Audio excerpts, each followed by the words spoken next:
Hello, everyone. Dave, my wife's been telling me about how food prices keep going up. I'll give you an example, and I did some research. I'll get back to that in a minute.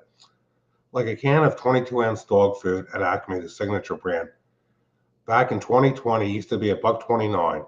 Then it rose to a buck 79. Then $1.99.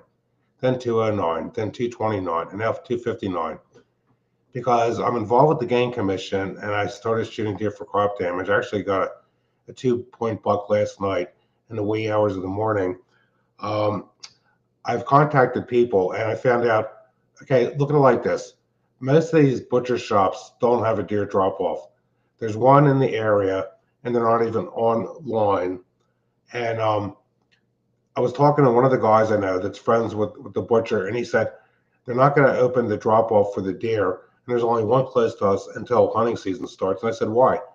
He said, because the electric rates are so high, it's going to cost the guy probably a few $100s a month just to keep the refrigeration units going 24/7. And you figure, okay, when it comes to food processing, it's the same thing. These higher electric rates, it's costing more to process any kind of food. So basically, and it's the same thing with petroleum distillation. These oil refineries, they have to use electricity to, process the oil, refine it. So basically, even though the government isn't counting any of this in the inflation index, food prices are going to probably keep going up until electric rates go down. And because I hold stocks in a lot of companies, I've been doing a lot of research. It's like a lot of these states, California is trying to close down oil refineries because of Governor Gavin Newsom. And in my state of Pennsylvania, they had a fire in Philadelphia. It used to be called the old Arco Oil Refinery when I was a kid in the 70s. And that place is in such bad shape. If they want to rebuild a new factory in Philadelphia, they're not going to be able to because of all the red tape they have to go through. So, basically things are going to be at a standstill with some of these prices. And I know from if a person goes online, it looks like grain commodity prices are down. One company that did really well that sold commodities, it's called BHP. They're coming back. Their prices went down a lot a few months ago. They lost probably 40% of their value. People have been predicting food shortages. All I know is there is plenty of grain in the world, or BHP stock would not be down to what it is right now. But until something can be done about the electric rates, we're going to have to suffer with high food prices. You figure, you take companies like Post and General Mills that make cereal, it takes electricity. And these butcher shops, like I said, there's only one around here.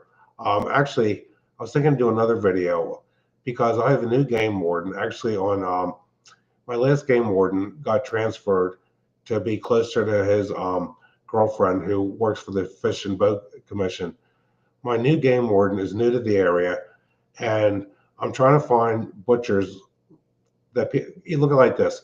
If somebody, I know how to cut up a deer.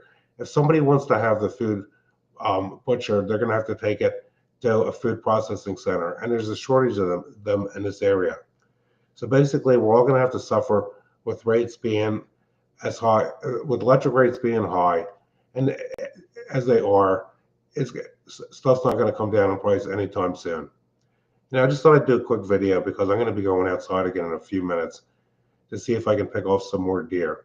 And the thing I've noticed this year is most the deer I shot last night, a 2 point buck. I didn't.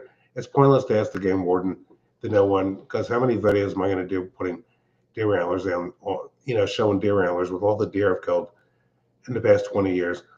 One thing I found talking to my new game warden, his name is Alex Cook.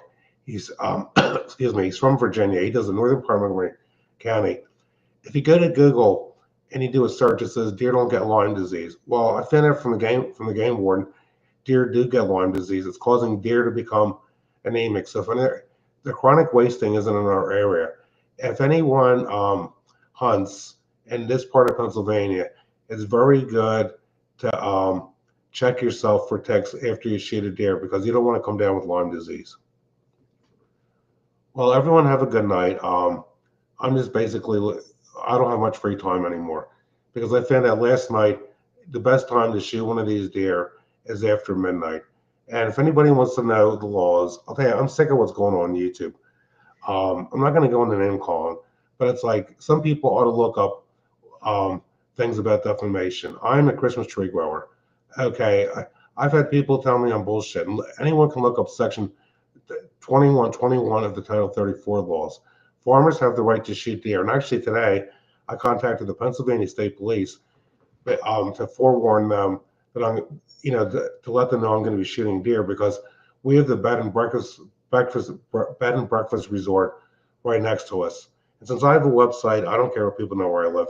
If you look up 1075 North Grange Avenue, you can see the 9,990 square foot house in the neighborhood, which has become a very expensive bed and breakfast, and they have wedding venues there. I mean, some people are paying like over $1,000 a week just to stay 1 week in this house. That's on the other side of the abandoned public road that my neighbor uses as a driveway. Um, if somebody's staying over there, a lot of these people that come to stay at the bed and breakfast are very, very wealthy, and they hear gunshots, they're going to be upset. And to get back, my game warden told me there was an incident recently in Delaware County, Haystack Richard, where a hunter shot a deer and a police officer came on the property and tried to arrest the farmer. And I don't need any cops trying to arrest me. I don't want to get shot. If somebody draws a gun on me, what am I going to do? And just to make matters easier, because I've had problems with the state police. I've told people before, back when I started doing this, the game wardens threatened to arrest the state troopers back when I think it was back around 2003 or 4. Actually, a lot of the people in the game commission actually know me because I've been involved with these guys for so long. Actually, my first game warden, Tim Weinrich, he's a regional supervisor, and the other game warden, Chris Heil, well, he's a little older than me. He retired. I just wanted to tell everybody, my take on what's going on with food prices because of the electric rates. Because I know you shop around for electric rates, and electric rates have gone through the roof. Hey, take it easy, Steph Richard. I got to go see what's going on outside in a few minutes. Okay, everybody have a good night. That's about all.